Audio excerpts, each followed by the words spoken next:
Welcome to Lola's Frugal Life Podcast. If you're on a mission to be more frugal with both your time and money, you're in the right place. In this podcast, we talk about topics that help enhance living a frugal lifestyle. The goal is to save time and money where we can so that we can use the rest on what matters most to us. We talk a lot about both time and money management so that we can waste as little as possible on both. We do this while also embracing a progress over perfection mindset. If that sounds good to you, then please stick around for the latest episode right after a few quick words from our sponsor.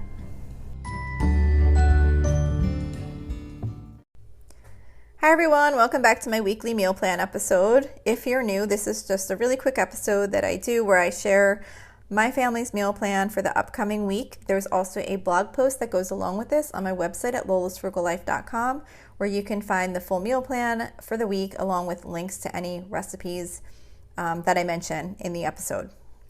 I do this because I would like to help motivate people to get their meal plan together or provide some ideas or inspiration, because I think meal planning is so important to saving time and money and just making life a whole lot easier. So this week's meal plan starts on Saturday, May 6th. So for Saturday, we're going to be doing sausage and vegetable sheet pan dinner, which is from allrecipes.com. So this actual recipe just calls for sausage as the meat in the sheet pan dinner. It's got like carrots and broccoli and potatoes and onion, and you toss it together with some olive oil and mustard, and you mix it all together and lay it all out on a sheet pan and just bake it. It's really easy and I really like it. But what I did is I do some of the Italian sausage, and then I also have been doing some boneless chicken thighs too. So like I'll cut up some boneless chicken thighs and cut up some sausage and then mix that all together with the vegetables. That way there's just kind of like a mixture of meat. There's like some sausage and some chicken, and I just find it a little bit better than just having the sausage, because I do make sausage not like a ton but kind of frequently, so it's good to kind of mix it up with another like chicken or something else if someone doesn't feel like having sausage. So that's kind of how I've been making that. So that's for Saturday. For Sunday, I'm going to be doing French dip sandwiches, which I don't have a link for, but I will have the recipe posted on the website. These are so easy. You basically just take a 3-pound chuck roast, put it in the crock pot, pour over that onion soup mix, au jus gravy mix, beef broth, and then it just cooks all day. And then you serve it with rolls and Swiss cheese or provolone or whatever cheese you like to put on them. They're so good and so easy. And then on the side, I'm going to be making cauliflower salad. I have not made this before. This is from Pete and Jerry's, Jerry with a G, peteandjerrys.com. And it's basically it's kind of like potato salad, it seems, but it's made with cauliflower. So we're going to see how that comes out. So that's for Sunday. For Monday, I'm going to be doing hamburgers, which we do every other Monday. So just hamburger meat, ground beef made into patties, cooked on the stovetop or on the grill. Haven't started up the grill yet this year, but I know I will be soon.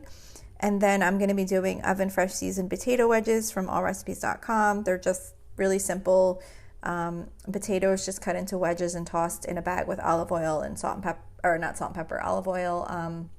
I think it's like onion powder, garlic powder, and Parmesan cheese, and then you just toss it all together and cook it in the oven.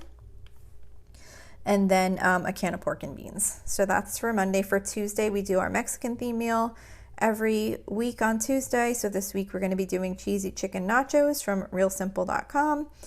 Basically, you just put tortilla chips on a baking sheet, cover that with shredded rotisserie chicken and then cheddar cheese and bake it, and then just put all your toppings out that you like to put, maybe salsa, sour cream, guacamole or avocado or anything like that to top the nachos with. For Wednesday, we usually do a seafood meal. So this week we're doing the bacon wrapped barbecue shrimp. This is one of the regular recipes that I make all the time.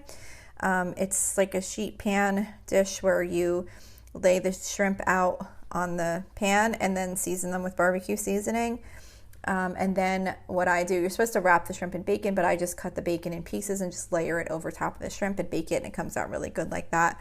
And then we're going to do fried rice On the side, this fried rice recipe is from mydaintysoulcurry.com that I have in my meal app, but sometimes honestly for fried rice, I'll just take some frozen mixed vegetables or stir-fry vegetables and just cook them up and then saute or cook it up with some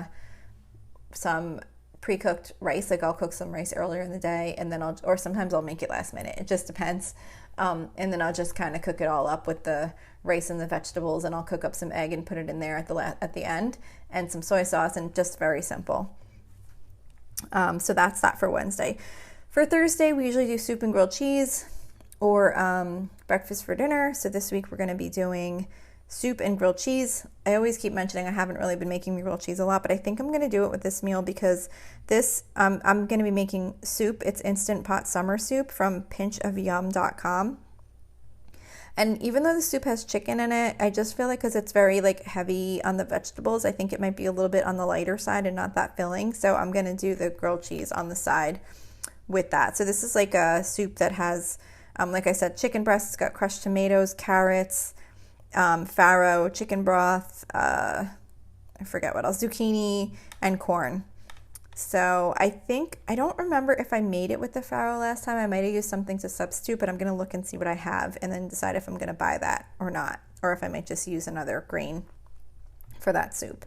And then for the last meal of this week, for Friday, May 12th, I'm going to be doing brats, which I make in the air fryer. I don't think I have a link to share for that, but it's really easy. If you just look up like quick air fryer sausage or something like that, it'll tell you how to make sausage in the air fryer, and I just use the same to cook brats because it's basically like the same thing, but it comes out perfect, doesn't burn, gets fully browned around the outside. So I'll do those in the air fryer, and then I'm going to do grilled chicken thighs on the grill. I just take chicken thighs and I baste them with some barbecue sauce and cook them up on the grill. They always come out really good. The boneless ones, the ones with bone in, take a lot longer to cook through, but the boneless ones come out really quick and easy. And then I'm going to be making Mexican bean salad on the side from allrecipes.com. This has black beans, kidney beans, cannellini beans, and then it's got chopped up bell peppers, corn kernels, onion, which I actually don't put in because I just don't like that kind of salad with onions in it, but the recipe does call for onion. And then like olive oil, vinegar, all that type of stuff for the dressing. But I really like that, and I like to use it too as like to add into salads, like to use up the leftovers for lunches and things like that. And then I'm also going to be making easy oven roasted potatoes from Pillsbury.com. I'm not sure if I'll actually make them in the oven depending on as the weather starts to get hotter, but if not, I will actually, you know what? These ones I'm going to have to make in the oven because I'm making brats in the air fryer. But sometimes if I was just grilling, I would just cook them potatoes in the air fryer instead to not heat up the house. So that's it for this week's meal plan. I hope this was helpful to you in getting some ideas to get your meal plan together. As I mentioned, you can find this full meal plan on my website at lolasfrugallife.com with links to any of the recipes that I mentioned here today. So thank you so much for listening, and I will see you back here next week. So thank you for checking in for this podcast episode. And don't forget, you can always email me with any questions or suggestions at lolasfrugallife@gmail.com. You can follow me on Instagram and Facebook at lolasfrugallife. And you can find a blog post for most of my episodes and definitely all of my meal plan episodes at lolasfrugallife.com. You can also join our private listeners group at facebook.com/groups/lolasfrugallife. And if you enjoy the show, please make sure to subscribe on Apple Podcasts, Spotify, YouTube, or wherever you listen from. And I would love it if you would screenshot the show and tag me on Instagram so I could see you're listening. Also, if you can please take a couple of seconds to rate and review the podcast. Those ratings and reviews are what help the show come up better in search results so that other people can find this podcast. So that will really help me in growing my audience. So that's it for today. Thank you so much for listening, and I hope you have an awesome day.